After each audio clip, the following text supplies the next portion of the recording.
네, 오늘 우리가 읽은 이 본문에서 이 기저에 흐르고 있는 메인 정서가 있습니다. 오늘 이 본문에 이렇게 아주 밑바탕에 깔려 있는 정서가 있다면 두려움이에요. 두려움, fear, 두려움.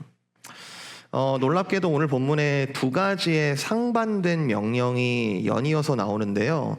12절 보시면은 흥미롭게도 12절에서는 너희는 두려워하지 말라 라고 말씀을 하셨고요. 바로 다음 절 13절에 보시면은 너희는 두려워하라 라고 말씀을 하십니다. 그러니까 지금 두려움에 대해서 이야기를 하고 있는데 두 가지 명령, 하나는 너희는 두려워하지 마라, 그리고 또 하나는 너희는 두려워하라 라는 명령이 이렇게 주어져 있어요. 이게 어떤 대상에 대해서 어떤 목적어를 우리가 지금 이제 아직 살피기 전이지만, 일단은 요 두 가지 명령이 주어졌다라는 요 말씀을 가지고 우리는 간단하게는 이렇게 해석을 할 수 있습니다. 지금 하나님께서는 유다 백성들을 향해 두 가지를 말씀하시는데, 두려워하지 말아야 할 게 있고, 그리고 동시에 두려워해야 할 게 있다라고 지금 말씀하고 계시는구나. 어렵지 않죠? 네, 어렵지 않죠? 조금 더 우리가 지금 설교를 더 깊이 들어가지 않았지만, 오늘 읽은 하나님의 말씀은 1차적으로는 유다 백성에게 주어진 것이겠지만 2차적으로는 나를 향하기도 하잖아요. 이 말씀을 나도 지금 읽고 있잖아요. 그럼 뭐예요? 하나님께서 지금 나를 포함한 주의 자녀들에게도 똑같이 명령을 하고 계시는구나. 뭐라고요? 지금 우리들도 두려워하지 말아야 될 게 있고, 또 반대로 마땅히 두려워해야 될 게 있구나. 아직 내용은 아직 안 살펴봤어요. 그런데 이 두 가지의 명령이 우리에게도 주어져 있다는 거죠. 여러분은 지금 무엇을 두려워하고 계십니까? 여러분은 오늘 무엇이 가장 두려우십니까? 아니면 또 뭘 두려워하고 싶지 않으십니까? 아니면 또 뭘 두려워해야 할 것 같아요? 뭘 두려워해야 되죠, 내가? 뭘 두려워해야 될 것 같죠? 두려움이라는 걸 너무 두려워서 생각도 하고 싶지 않을 수 있을까? 저는 그럴 수 있을 것 같아요. 두려움이 너무 커서 두려움이라는 주제를 생각하고 싶지도 않은, 그럴 수도 있고요. 아니면 이런 분들이 있을 것 같아요. 내 힘으로 어떤 두려움의 일부분을 내가 이겨본 적이 있어서 두려움에 대해서는 나도 조금의 노하우가 있고 좀 어떻게 해볼 수 있겠다. 그렇지만 계속 얼굴을 바꿔서 나에게 접근하는 그 두려움에 대해서 내가 다 이긴다라고 말하기는 쉽지 않을 것 같습니다. 인간에게는 아주 근원적인 두려움이 있다. 자, 오늘 본문에서 말하는 이 두려움은 추상적인 개념은 아니에요. 그러니까 한번 두려움을 상상해 보세요. 여러분의 두려움이 뭐가 있나요? 이렇게 해서 지금 접근할 수 있는 개념이 아니고 상당히 이렇게 분명한 역사적 사건을 가지고 있는데요. 제가 지도 하나 준비했는데 하나 보여주실래요? 지금 아마 보이실 거예요. 이거는 이제 사우디아라비아, 이집트, 그리스, 로마, 터키, 어딘지 아시겠죠? 지금 이란 전쟁이 벌어지고 있는 이제 이란 호르무즈 해협, 이제 요 지역입니다. 근데 이제 자, 한번 확대해 볼게요. 자, 그 부분을 좀 확대하면은 지금 이스라엘과 유다는 북왕국 이스라엘과 남왕국 유다로 나눠져 있습니다. 근데 이 두 나라는 그렇게 큰 강대국이 아니에요. 그러니까 큰 강대국에 둘러싸여 있었다, 여러분 알고 계실 텐데, 남쪽에는 이집트가 있고요. 사실은 옆에는 강대국이라고 말하기는 좀 어렵지만 지속해서 어떤 옆구리의 가시와 같이 이스라엘을 괴롭혔던 에돔, 모압, 그리고 암몬 족속이 있습니다. 근데 기원전 8세기에 가장 강력했던, 이스라엘을 괴롭혔던 강대국 중에 하나는 다메섹의 아람이라고 하는 이제 나라인데요. 이 다마스커스, 지금의 시리아 지역입니다. 다마스커스에 이제 아람이라는 강대국이 있었어요. 여러분 말씀 한번 찾아보십시오. 7장 1절 보세요. 7장 1절. 7장 1절 제가 읽어볼게요. 우시아의 손자요 요담의 아들인 유다의 아하스 왕 때에, 그러니까 지금 시대적 배경은 유다의 아하스라는 왕이 다스리고 있을 때에 아람의 르신이라는 왕과 그리고 르말리아의 아들 이스라엘의 베가 왕, 그러니까 이스라엘에는 이제 베가라는 왕이 지금 다스리고 있고 아람에는 르신이라는 왕이 다스리고 있는데 이 두 왕이 서로 동맹을 맺어서 예루살렘을 쳤으나 능히 이기지 못하더라. 예루살렘 어디죠? 여기 깃발 보이세요? 깃발? 여기가 예루살렘인데 유다에 있는 예루살렘을 이 두 나라가 동맹해서 치러 왔다. 물론 1절에는 예루살렘을 쳤지만 능히 이기지 못했다라고 지금 표현되어 있지만 이거는 모든 일이 다 끝난 다음에 최종적인 역사적 기록이에요. 그러니까 이제 일이 다 끝난 다음에 결과만 얘기해 볼까? 저 두 나라가 동맹해서 쳤는데 유다를 이기지 못했다. 이게 이제 결과적인 상황이에요. 근데 사실은 2절을 보시면 어떤 사람이 다윗의 집에 알려, 다윗의 집은 뭐예요? 유다죠, 유다. 다윗의 집에 알려서 이르되 아람이 에브라임은 이제 이 북이스라엘에 10개의 지파가 있는데 그 중에 가장 대표 지파가 에브라임입니다. 그래서 이제 이스라엘의 닉네임이에요. 어떤 사람이 다윗의 집에 알려 이르되 아람이 에브라임과 동맹하였다 하였으므로, 여기 중요합니다. 왕의 마음과 그의 백성의 마음이 숲이 바람에 흔들림 같이 흔들렸다. 숲이 바람에 흔들린 것처럼 흔들렸다. 아람과 북왕국 이스라엘이 동맹을 맺었다는 소식을 들었을 때 아하스 왕은 물론이고 유다 백성의 마음은 갈피를 잡지 못하고 흔들렸다.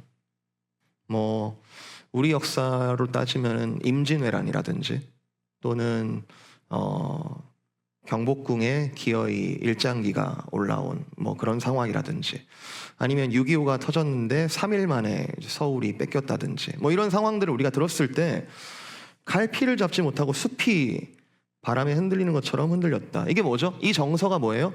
두려움이죠. 이스라엘과 유다는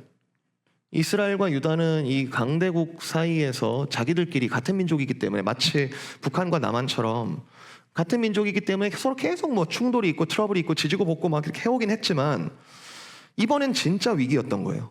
이번엔 정말 위기였던 거예요. 이스라엘이 아주 작정을 하고 이 유다를 없애버려야겠다 라고 아주 마음을 단단히 먹고 이제 옆에 나라 아주 강대국이었던 아람의 도움을 청했던 거죠. 여러분 세상의 법칙으로 보면 이 상황을 세상의 법칙으로 보면은 힘이 센 나라가 쳐들어오면 힘이 약한 나라는 어떻게 되는 거죠? 뭐 두렵든 안 두렵든 그냥 없어지는 거예요. 그냥 끝나는 겁니다. 군사력의 차이가 아주 크면 그냥 끝나는 거잖아요. 안 그래요? 그게 맞죠? 근데 유다 왕국에는 이런 질문이 있는 거예요. 하나님이 우리와 언약하셨는데,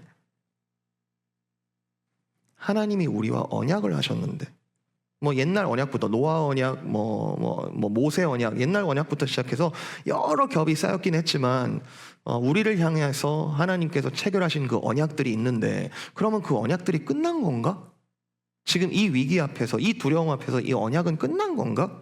제일 중요한 언약이 뭐예요? 사무엘하 7장의 다윗 언약이잖아요. 다윗. 네가 나의 집을 세우려고 하지만 내가 너의 집을 세워주겠다. 앞으로 다윗의 나라를 내가 영원히 멸망하지 않고 영원히 지키도록 하겠다라고 하시는 하나님 편에 언약이 있었어요. 다윗 언약. 근데 질문이 드는 겁니다. 이 두려움과 이 상황 속에서 질문이 드는 거예요. 문제는 지금 두려움 미칠 것 같은데 어떻게 해야 되는 거예요?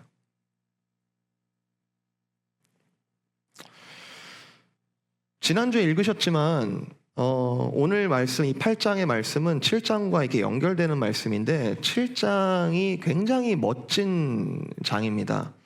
하나님께서는 이 두려움에 완전히 잠식되어 있는 이 아하스 왕에게 이사야를 보내서 이제 말을 전달하세요. 그리고 아주 자신감 넘치게 말씀을 하세요. 7장 3절. 그때 여호와께서 이사야에게 이르시되 너와 네 아들 스알야숲은 윗못 수도 끝 세탁자의 밭 큰 길, 아주 정확하게 디테일 이제 위치가 지금 나오고 있는데 예루살렘 안에 있는 지역입니다.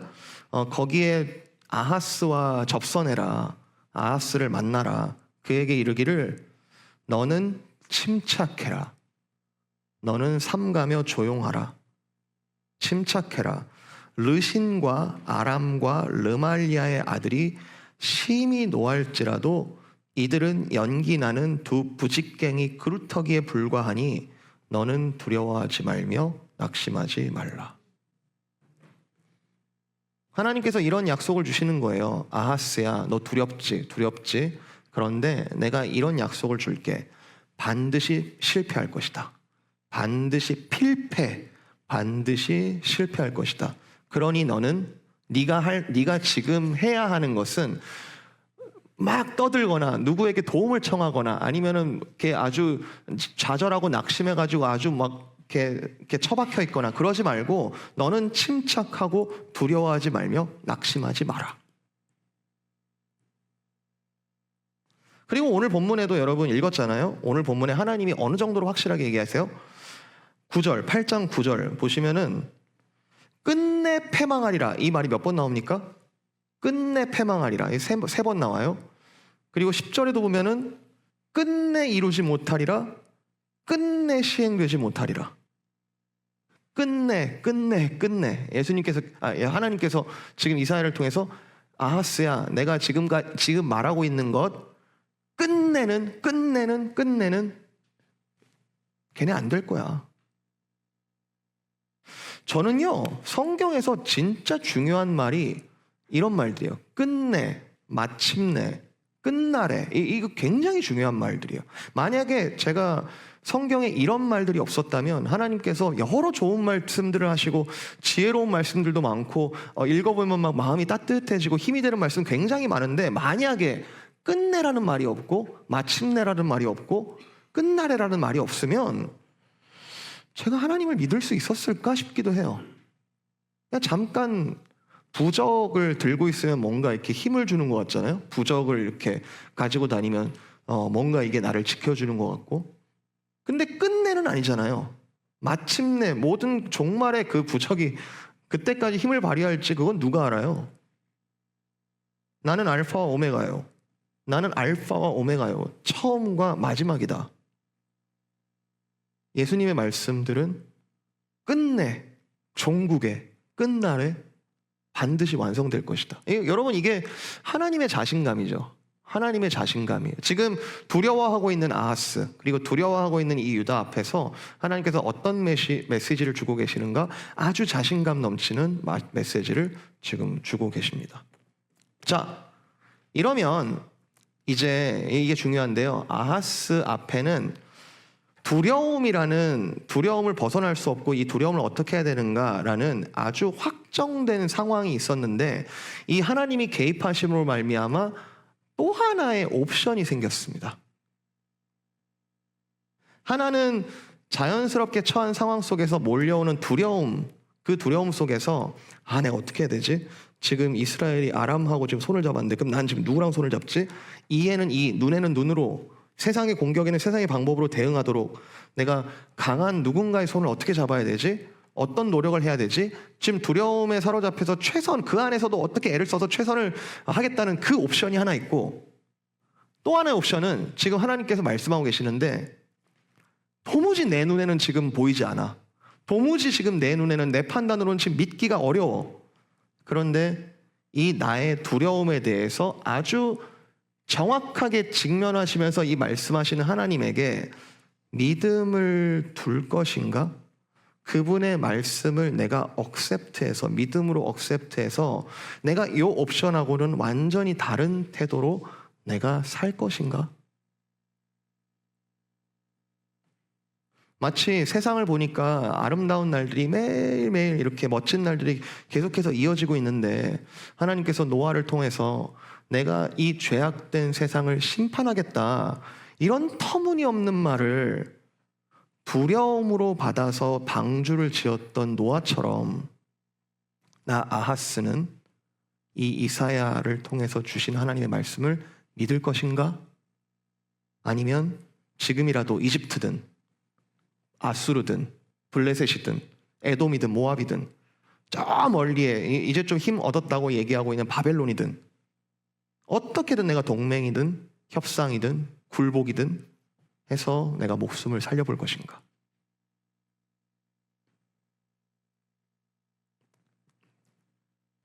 여러분 캐치하셨겠지만 지금 아하스 앞에는 두 가지의 길이 있습니다. 이 두 가지의 길. 근데 이 두 가지의 길은 서로 양립할 수 없는 두 세계관의 충돌입니다.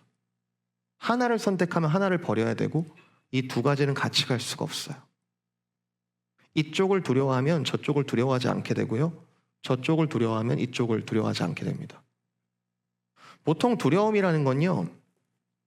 여러분 두려움을 느껴보신 적이 있잖아요. 보통 두려움이라는 건요.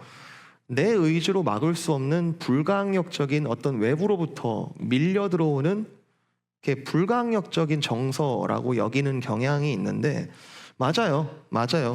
두려움에 대해서 다른 옵션이 없다면 그 말이 맞아요. 이거는 이길 수가 없는 거예요. 그런데 오늘 본문은 아하스야, 너에게는 옵션이 하나가 아니라 두 개가 있다. 어떤 두려움을 선택할래? 라고 지금 물어보고 계시는 거죠. 둘 중에 어떤 것을 두려워할지를 선택해라. 그리고 지금 여기서 하나님은 이사야서 1장에 보면은 변론하시는 하나님이잖아요. 너희들이 오라, 나와 변론하자. 내가 얘기하겠다. 내가 너희에게 계획을 숨기지 않고 내 계획을 분명하게 밝히겠다. 끝내 패망하리라. 끝내 이루지 못하리라. 저 이스라엘과 저 아람이 아무리 수십만의 군대를 끌고 와서 예루살렘 성을 포위한다 하더라도 끝내 패망하리라. 그리고 11절 같은 데 보면은 이 백성의 길로 가지 마라. 이 백성의 길, 무슨 길이에요? 두려움에 빠진 길. 이 두려움에 잠식당한 그 백성의 길로 가지 마라. 너희 중에 반역자가 있다고 말해도 믿지 마라. 너희 중에 반역자가 있다 해도 믿지 마라. 반역자가 있다는 말을 누가 집어넣겠어요? 적들이 집어넣었을 거예요. 적들이 혼란스럽게 만들려고 반역자가 있다. 그런데 하나님께서 그들이 두려워하는 것을 두려워하지 말고 너는 오직 여호와 하나님, 거룩하신 하나님, 그분만을 두려워하고 그분만을 무서워해라 라고 이쪽 옵션을 제시하고 계십니다.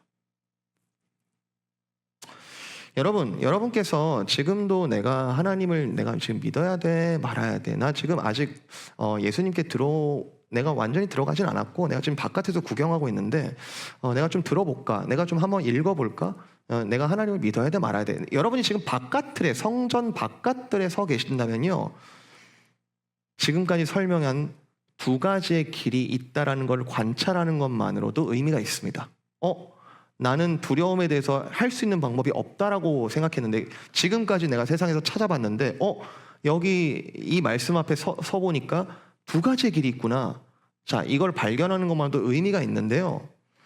그런데 여러분 사실은 여러분이 하나님을 믿고 있다면요. 10절에 아주 중요한 말씀이 나오는데 10절 끝에 하나님이 우리와 함께 계신다. 임마누엘. 하나님이 우리와 함께 계시고 계시다. 여러분 이게 확실하다면요. 사실은요. 우리에게 두 가지 길이 있는 게 아니라 아주 확실한 한 가지의 길이 있는 겁니다.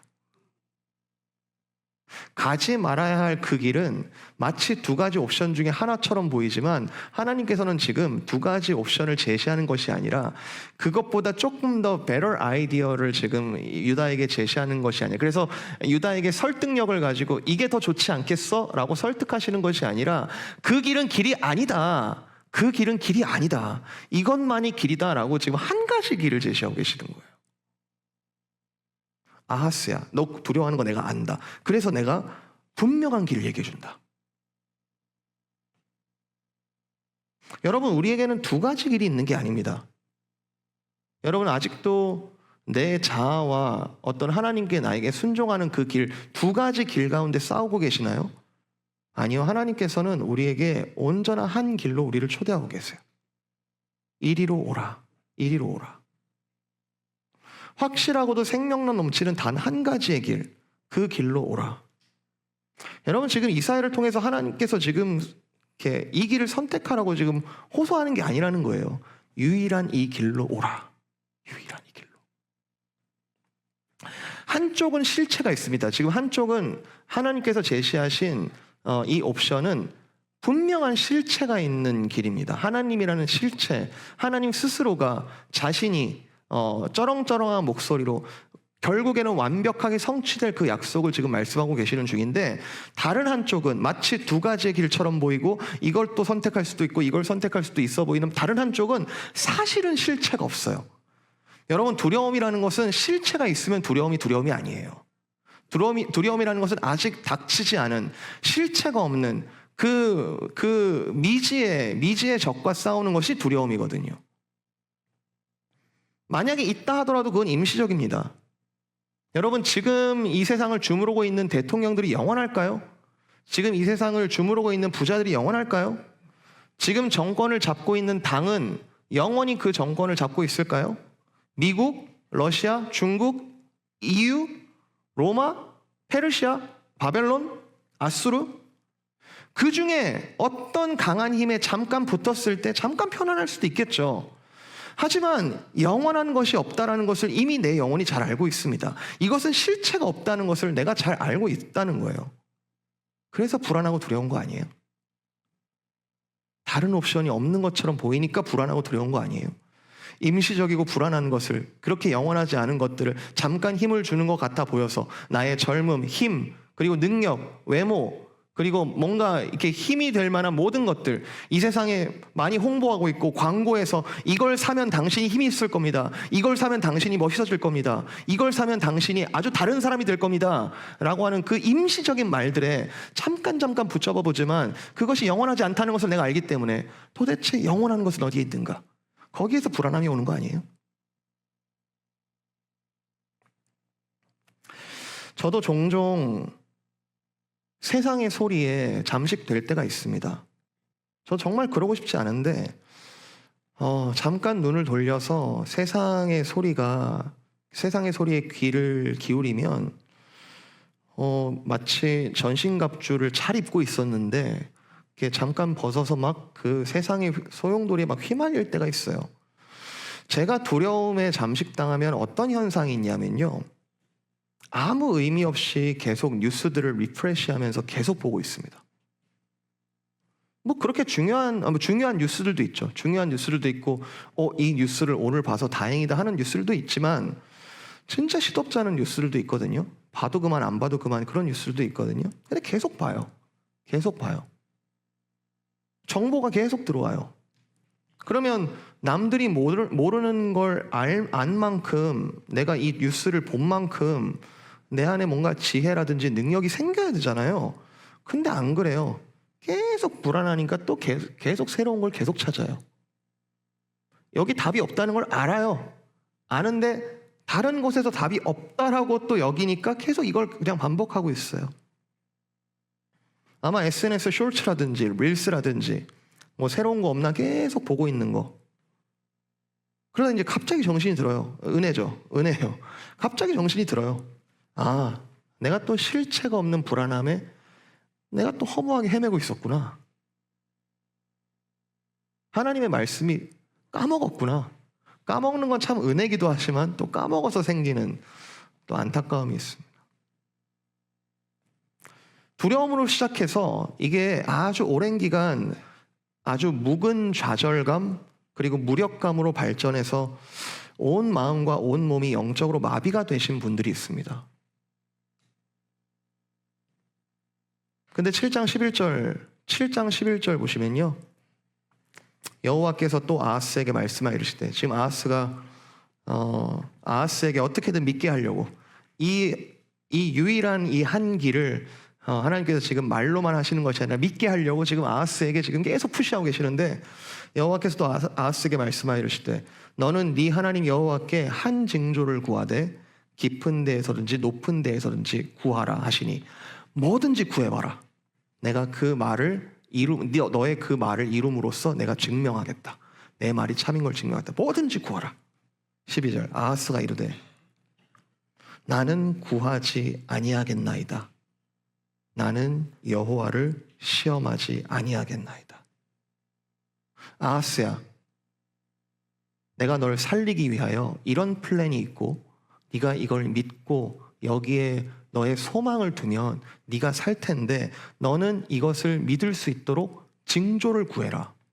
이런 이제 비슷한 이야기가 사사기의 기드온에게 있었죠. 기드온, 큰 용사여 여호와께서 너와 함께 하시도다. 큰 용사는 무슨 지금 포도원 술틀 가운데 지금 막 쪼그리고 앉아가지고 지금 들킬까봐 지금 이러고 있는데 너는 징조를 구해라. 반신반의했긴 했을 거예요.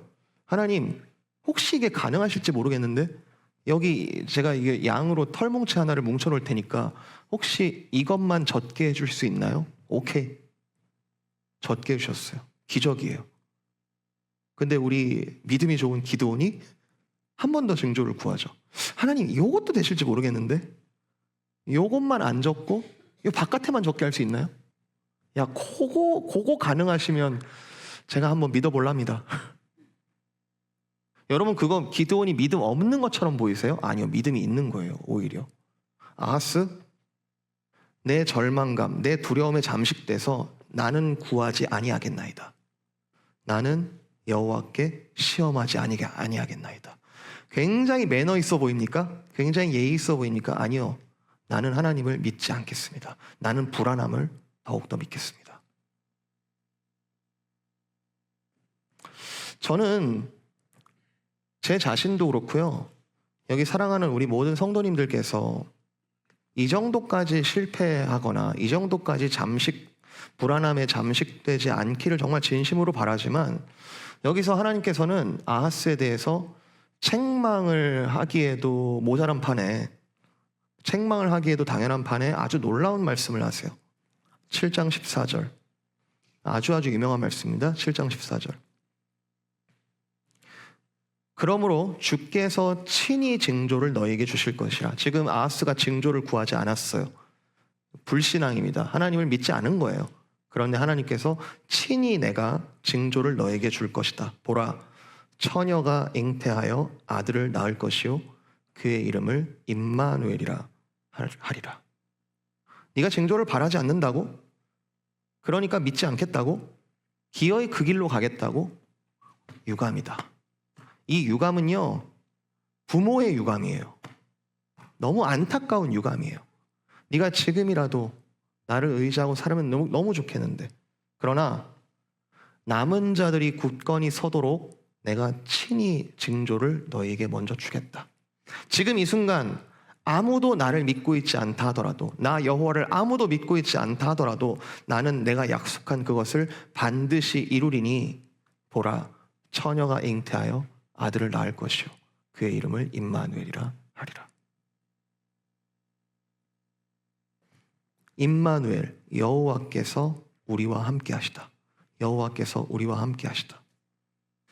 이게 고유명사이기도 하지만 이사야서 전체를 읽어보면은 마치 어떤 상상이 되냐면요, 귀를 막고 지금 엄마 아빠가 말을 하는데 나 안 들어 지금 아주 그런 완전히 부모에게 귀를 막은 그 자녀 귀에 얘가 듣든지 안 듣든지 계속 말해주는 그 부모의 마음처럼 느껴져요. 네가 그럴지라도 내가 너와 함께 있어. 네가 그럴지라도 내가 너와 함께 있어. 너는 지금 강대국을 찾고 있지만 나는 한 아기를 통하여 이 일을 확실하게 이룰 거야.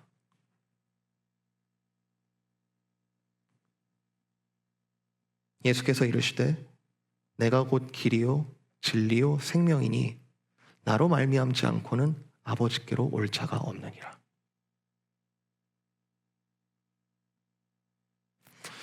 여러분, 오늘 말씀의 포인트를 제가 다시 한 번만 정리를 해볼게요. 자, 1.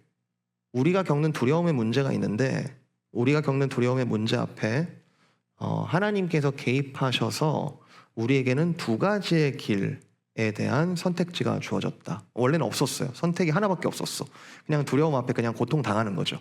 그런데 하나님께서 개입하심으로 우리에게 두 가지 선택지가 주어졌다. 그런데 사실은 세상에서는 선택지가 하나인데 우리에게는 두 개처럼 보인다. 그런데 따져보니까 임마누엘로서 이미 우리와 함께 계시는 하나님 편에 우리가 그 안에 있다는 것을 우리가 믿는다면 사실은 우리에게 길은 두 개가 아니라 하나다. 완벽한 하나다. 하나는 실체가 없는 길이고 하나는 약속과 성취가 확실한 길이다. 참되고 유일한 한 가지 길만이 우리에게 주어져 있다. 3. 그 약속과 성취는 임마누엘 되시는 예수 그리스도를 통해 최종적으로 성취되었기 때문에 이제는 논란의 여지가 없다. 하나님은 말씀하신 그대로 이루셨다. 따라서 다른 것을 믿고 따를 이유가 더 없어졌다. 우리는 불안함에 잠식되어야 할 이유가 더 없어졌다. 하나님은 약속하신 그대로 성취를 하셨다. 자, 다시 처음으로 돌아가서 다시 질문 드려볼게요. 여러분 오늘 무엇이 제일 무서우십니까? 무엇이 제일 두려우십니까? 제가 성도님들로부터 너무 티 같다는 얘기를 좀 들어요. 너무 티다. 아유, 그것까지 얘기 안 할게요. 너무 티다. 좀 같이 감정을 담아서 공감도 해달라는 그런 얘기를 가끔 듣는데요. 그런데 제가 지금까지 인생에서 가장 많이 씨름했던 주제는 두려움이었어요. 뭐가 진리인지, 뭐가 맞는지, 뭐가 참된 건지, 뭐가 옳은 건지 그런 문제가 아니었고 제가 인생 가운데 지금까지 가장 많이 씨름했던 주제는 두려움이었습니다. 두려움의 종류가 여러 가지가 있죠. 지금 목에 칼이 들어오는 것 같은 공포, 아주 무서움의 그런 두려움도 있지만 이런 두려움도 있어요. 뭘 해도 인생이 내 맘대로 안 되네. 뭘 해도 인생이 내 뜻대로 돌아가지를 않네. 너무 무력하고 너무 바보가 되어버린 것 같은 그런 두려움. 그렇게 점점 더 무력해지고 점점 더 바보가 되어버릴 것 같은 그런 두려움.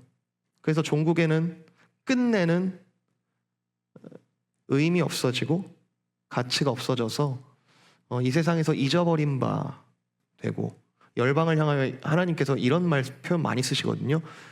이 땅에서 잊어버린 바 되리라. 그래서 내가 결국에는 아등바등 오늘도 최선을 다해 살고 있고 그거 자체가 인간으로서 의미 있다라고 얘기하면 뭐 할 말 없지만, 그러나 종국에는 끝내는 그냥 소멸되듯이 허무해져 버릴 것 같은 그런 두려움. 그러면 이제 허무주의에 빠져가지고 이제 한동안 되게 힘들죠. 이게 무슨 의미가 있지? 이게 무슨 의미가 있지? 깊은 번아웃, 소명을 잊어버리고 약속을 잊어버린 그런 상태. 저도 갖은 방법을 동원해서 나를 공격해오는 이 두려움을 조금이라도 줄여보고자 여러 애를 써왔던 것 같습니다. 그런데 말씀의 제안은, 오늘 이 이사야를 통해서든 여러분이 어떤 말씀을 읽든지 성경의 제안은, 하나님께서 제시하는 길은 이렇게 하면, 나를 따라와서 이렇게 하면 너희가 두려움 자체를 없앨 수 있을 것이다 라는 말이 아니에요. 하나님의 솔루션은요, 두려움 자체를 없애는 게 아니에요. 그 두려움이 아니라 이 두려움이 옳다라고 말씀하고 계세요. 너희는 오직 다른 두려움을 다 내어버리고 두려워하지 말며 놀라지 말며 너희는 거기에 낙심하지 말며 너희는 오직 주 하나님만을 경외하라. 경외하라, 영어 성경에 fear라고 나옵니다. fear. 하나님만을 두려워하라. 참된 두려움이 너희를 구원하리라. 하나님께서는 은혜가 많으셔서, 제가 이 정답을 모르지 않거든요. 우리 내일부터 우리 유스 수련회 갈 텐데, 수련회 가면은 그래 하나님밖에 없지. 또 아주 그냥 진하게 느껴서 그래, 하나님만을 두려워하는 게 맞지. 그 정답을 알면서도 가끔씩 이제 연약함 속에서 내가 다른 곳에 다른 대안이 있는지 그 헤매던 시간들. 근데 은혜가 풍성하신 하나님이 그것도 허용해 주셨죠. 그것도 허용해 주셨어요. 내가 아주 많이 돌아오더라도 그것도 사랑으로 허용해 주셨어요. 먼 발치에서 그 둘째 아들이 돌아오는 것을 기다려 주셨던 그 하나님. 근데 그 돌아오는 중에 내 자신 자체가 무너져 보기도 했고, 또 내가 의지하던 것, 그 거대 보이던 아수르, 바벨론 같아 보이는 내가 의지하던 것, 어카운트에 얼마 밸런스도 있지도 않은데 내 돈, 그거 잘 관리해 보겠다고 인정받으면 뭔가 의미 있는 사람처럼 느껴지니까, 나의 시간, 아직 난 젊으니까, 건강, 칭찬, 만족감, 짜릿한 재미, 쾌락, 여유, 그리고 아주 교묘하지만 상대적으로 승리감, 그런 것들이 결국에는 빛을 잃는 경험들을 하게 하신 것. 아하스야, 너는 나를 믿을지니라. 끊임없이 너를 두렵게 하고 네가 거기에 뭔가를 애를 써야 될 것 같은 그 불안함 속에서 내가 참된 하나의 길을 제시한다. 아하스야, 너는 임마누엘, 하나님이 너와 함께 계심을 믿으라. 주의 영이 있는 곳에 자유가 있느니라. 온전한 사랑은 두려움을 내어 쫓나니. 하나님께서는 이 정답에 대해서 저에게 맞춤형으로 타협하신다던가 왜곡하지 않으시고 항상 제가 회개할 때마다 이 정답으로 돌아오게 하신 것 같아요. 너는 나만을 두려워하고 나를 경배하고 그 안에서 참된 자유와 온전한 사랑을 누리라. 아, 이 길밖에 없구나. 아, 이 길이 맞구나.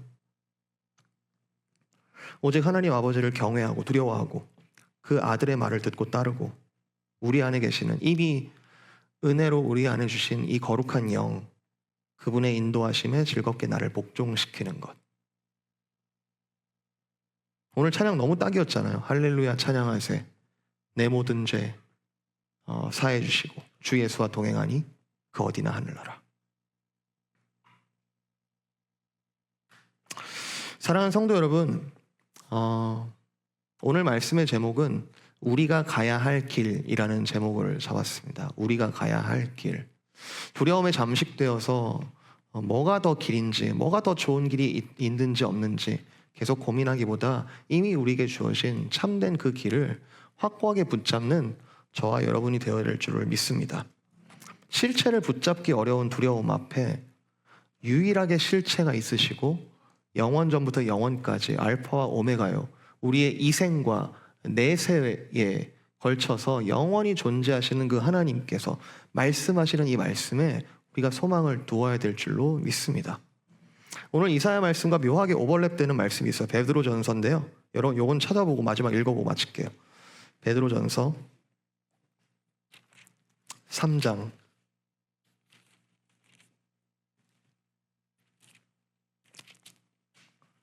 베드로전서 3장 13절부터 제가 읽어볼게요. 베드로전서 3장 13절. 또 너희가 열심으로 선을 행하면 누가 너희를 헤아리요? 그러나 의를 위하여 고난을 받으면 복 있는 자니 그들이 두려워하는 것을 두려워하지 말며 근심하지 말고 너희 마음에 그리스도를 주로 삼아 거룩하게 하라. 이사야 말씀하고 똑같죠? 이사야 말씀하고 똑같죠. 베드로 사도에게도 그리스도 안에서 그 이사야 말씀이 성취된 거를 알았던 것 같아요. 너희 마음의 모든 두려움과 근심을 내려놓고 너희 마음에 계시는 그 그리스도를 주로 삼아 거룩하게 하라. 여러분 오늘까지 이미 많은 말씀들을 들으셨습니다. 그래서 여러분 오늘까지도 순간순간 불쑥불쑥 하나님을 내가 반역하고 폐역하려는, 또는 그런 심각한 실패들을 경험해 왔을지 모르겠지만 오늘도 하나님께서는 동일한 정답으로 우리를 초대하고 계십니다. 너는 여호와 하나님을 경외하라. 내가 아들을 보내노니 너희와 함께 계시다라고 그 이름 자체에 새겨져 있는 임마누엘 되시는 예수 그리스도를 보내니 너희는 그를 믿을지니라. 그 안에서 성령의 아주 자유로우시면서 모든 두려움을 몰아내시면서 그리고 우리를 새로운 생명의 길로, 새로운 길 가는 게 너무너무 무섭잖아요. 우리가 나이가 들면 들수록. 그러나 그것을 자신 있게 새로운 길로 인도하시는 그 성령의 음성을 따라 너희는 따라갈지니라. 우리가 그렇게 그리스도와 연합할 때 여러분 그 말씀 믿어지세요? 너희 안에 하나의 미랄이 땅에 떨어져 30배, 60배, 100배의 결실이 맺어진다. 여러분 이거 인간적으로는 수학적으로 불가능한 수치입니다. 우리가 어떤 불안함 하나도 못 몰아내서 지금 이러고 있었는데 온전한 생명력 넘치는 하나님의 말씀이 우리 가운데 심겨질 때 북이스라엘, 아람, 아수르, 바벨론 내가 반드시 나의 남은 자를 돌아오게 하리라. 그리고 그들로 내가 나의 나라를 이루겠다. 강대국 앞에서 한 아기를 믿으라고? 네, 그 아기를 믿으라고 오늘도 주님께서는 말씀하고 계십니다. 여러분 이 믿음에 이미 주신 이 선물, 확실한 약속과 성취, 이 믿음에 우리의 일평생 아니 영생의 목숨을 거는 저와 여러분 되시기를 주님의 이름으로 축복을 드립니다.